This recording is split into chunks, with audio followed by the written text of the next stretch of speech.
Okay, I thought this could be a fun idea for maybe a series of videos of doing some draft retrospective, simply just looking back at the first round of drafts, so not a full draft retrospective, but just the first round, and kind of talking about, every team's first round pick and how it ended up working out. So, yeah, without further ado, let's get into it. This is the 2024 first round NFL draft retrospective. We'll go five at a time, and you can't help but just think about the top three picks almost kind of consecutively at this point of Caleb Williams, Jaden Daniels, and Drake May. Caleb Williams hyped up as this generational prospect. Listen, highest grade I've ever given a player in my draft evaluation was to Caleb Williams. So he was a great prospect. There still is a lot of hope, but as I say with every prospect, and I said it with him as well, there's no such thing as a guaranteed quarterback prospect. And some of the issues that were there in college that we just said, hey, if he fixes these issues, he's going to be a superstar, he's yet to fix. He still takes too many sacks, still holds on to the ball for too long. He's still a work in progress. Meanwhile, Jaden Daniels, had just come in and light the world on fire. And he was great right away. What was it, week 3 that he had that great game against Cincinnati? And even week 1 against Tampa Bay won that game kind of handedly. But as a Tampa Bay fan, I was like, this guy's playing really well. Like, I thought that he was doing a lot of nice things in that game. So as a whole, obviously, when one guy is, kind of considered a fringe top 5 quarterback already after 1 year in Jaden Daniels, we hyped up Stroud as much as we did last year. Daniels was significantly better than Stroud was. Really impressive season. So obviously that stings if you're a Bears fan. But the flip side too is, okay, Stroud looked a world better than Bryce Young. Now it's kind of more of a debate as to who do you like more. So things can change. But for now, that looks really good for the Commanders, really bad for the Bears, and solid for the Patriots, who, again, Drake May was by many considered to be the better prospect in this draft. He didn't quite end up being better than Jaden Daniels, but showed some real flashes as a rookie. Also made a lot of mistakes. He can make every throw, including the throws to the other team. He has to fix that stuff, but ultimately is, a work in progress as well. We'll see if he can get the bad parts out of his game, and being in a better situation should help with that. As for the couple non-quarterbacks on this list, Marvin Harrison Jr. and Joe Alt. Joe Alt, kind of a slam dunk. He seemed like a can't-miss prospect and hasn't missed. He's been very good. Marvin Harrison Jr. is another guy who, I kind of talked about this in the draft process of he was someone who, if he ends up being a really good receiver, people were going to kind of trash talk it and say it's not a great pick, right? The hype was just so strong. He's going to be Calvin Johnson. He's going to be Antonio Brown on the field, right? He's going to be one of those guys. You just can't expect that. He's been a very good player and worth a 4th overall pick, but maybe hasn't fully been the, elite guy just quite yet year 1, but had some real flashes. Next section here, so first you have Malik Neighbors, who kind of been a slam dunk. I think he's been better than Marvin Harrison Jr., in my opinion, at least year 1. And when you factor in who he had throwing to him, Malik Neighbors, he's been it's the rule where the Giants have to have one great skill player on their roster, but only one. So now that Saquon's there, Malik Neighbors will have to be the guy for a bit now. I guess that's how it works. But he's been great. J.C. Latham's been... Listen, he's a prospect I'm sure the Titans are happy to have, but I do think that there are some players maybe a little further down on this list they would have rather had. It felt like kind of a reach at the time, but ultimately he played all right as a rookie. Still had some rookie mistakes he has to get out of his game, though. Michael Penix, the quarterback for the Falcons, very controversial pick. They're very happy they made it now, right? And I would still say, again, my take on it at the time was I don't mind picking Michael Penix at 8. I think it's weird to do it while you're paying Kirk Cousins so much money. You had the 8th overall pick. You knew there were going to be good quarterbacks. Didn't really understand it. Penix was projected to go in the 2nd round prior to this draft. So, bit of a surprise with that. But ultimately, hey, there's worse things to do as an NFL organization than pump too many resources into the quarterback position. He looked really good at the end of last year. I think he's going to be a good player, but ultimately they're still going to have to pay off the Kirk Cousins contract for the next couple of years because of just that, combining those things. Rome Odunze, again, kind of expectations were high. I don't think he fully met the expectations. I think they were hoping they could get like a number 1 caliber receiver. He hasn't been that yet. But again, the whole situation was kind of rough. We'll see what happens in the future. JJ McCarthy, had I thought an okay preseason. That preseason game, he came in and kind of really struggled when he was going up against backups. But once third stringers came in, he looked really good. Which, hey, that's third string NFL guys are much better than college guys, right? Those are college all-stars. So it's still not easy to do. But ultimately, I would want to see more before I'm too optimistic about him getting hurt. Kind of, sucked, although he does seem to be in a good situation, which is the nice thing. Okay, next 5. So you have Alu Fashanu of the Jets, who, kind of was asked to do a lot of different stuff for the Jets, and really he has his position he wants to play, and once they got him into his natural position at tackle, he was able to be a lot better, and I think that's kind of what they want to do now. So seems like he should be an effective player for them. Again, it was almost like an all-in push it was an all-in push the Jets had. They had some older offensive linemen, wanted to make sure they had a backup for that year. But the bright side is now you could have a good tackle for potentially 15 years. Bo Nix was great. That was a slam dunk pick. Rarely does the number 6 overall quarterback amount to anything, let alone being a offensive rookie of the year candidate, which is what he was. That was incredibly impressive. And sure, you could say, well, Sean Payton. Sure, you could say, well, the offensive line.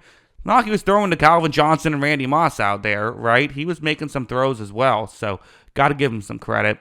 At 13, Brock Bowers, guy was an all-pro at a position that's really difficult to be good at right away year one as a rookie. For the 13th overall pick, that's great for the first overall pick. Like, if you're redoing this draft, where does he end up? Behind Jaden Daniels and then maybe some other quarterbacks, but he's the top non-quarterback, and he was at 13. That's a slam dunk.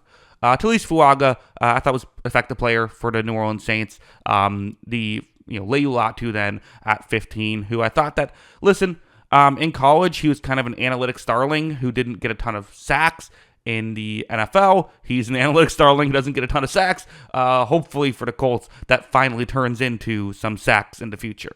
Next 5 here. So first with the Seattle Seahawks, we have Byron Murphy, the second interior defensive lineman, who I think when we first saw this pick, it's like, okay, this is going to be great. Really good defensive player. Should be a great pass rusher and a good run defender from the inside as well. Has turned into a effective pass rusher and not a spectacular run defender in year one. Now, another position that just sometimes takes time to, develop, right? He's used to going up against guys who are smaller and weaker than him. Now he's going up against guys that are as strong as him, and that's just an adjustment. A lot of interior defensive linemen might struggle out of the gate in year one and then kind of become who you want them to be in future years. And I wouldn't even say he struggled necessarily, but just wasn't quite as dominant as you might hope. Dallas Turner at 17. Remember, the Vikings traded up not just for J.J. McCarthy, but for Dallas Turner. Neither one really did a ton in year one, and they still ended up with the season that they had, which is kind of pretty impressive. But for Dallas Turner, again, I wouldn't say he was a disaster. He only got about 310 snaps. They had good edge rushers. They didn't really have space for him. So we'll see if they decide to put him in a bigger role later on, but kind of a too early to tell situation. Wasn't a mess when he was out there. Then you have Armarius Mims, another situation where for the Bengals, it almost felt a touch like, okay, well, we need a tackle. Sure, maybe there's a better player on the board, but we need a tackle. Let's draft for need. And again, this is where I'm not always crazy about that, and it's worth mentioning. Armarius Mims was 21st on the consensus big board. It wasn't like a massive reach or anything like that. But I'm always a big fan of just drafting the better player because you see who went next.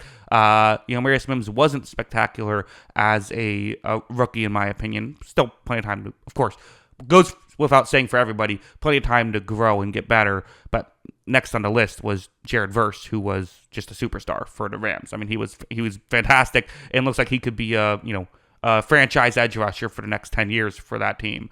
Troy Fontenot, a player who got injured very early on. Hard to say too much about him. Next 5 here. So first you have Chop Robinson, who, was brought in to be a pass rusher off the edge, has been a very effective pass rusher off the edge. Only played around 560 snaps, but for an edge rusher, that's not the worst in the world. The issue is he's just not a run defender, and he needs to be better at that. I think he at least showed he wasn't a mess in run defense, which is good, but you don't have to be a star at it, but you want to get him better so you can have him on the field on first and second downs as well, and not just have to put him out there on third downs. Quinyon Mitchell, again, very important piece of that secondary that won a Super Bowl. A+, you're happy about that if you're the Eagles. Brian Thomas Jr., A+. I mean, this is a guy who was great as a receiver for the Jacksonville Jaguars and was, I think maybe the second best receiver drafted in the first round here behind, Malik Neighbors. Some would argue he was number one. I mean, he was fantastic. And again, he didn't have a great situation throwing to him just like Neighbors didn't. So sometimes situation really matters. Sometimes guys are situation proof.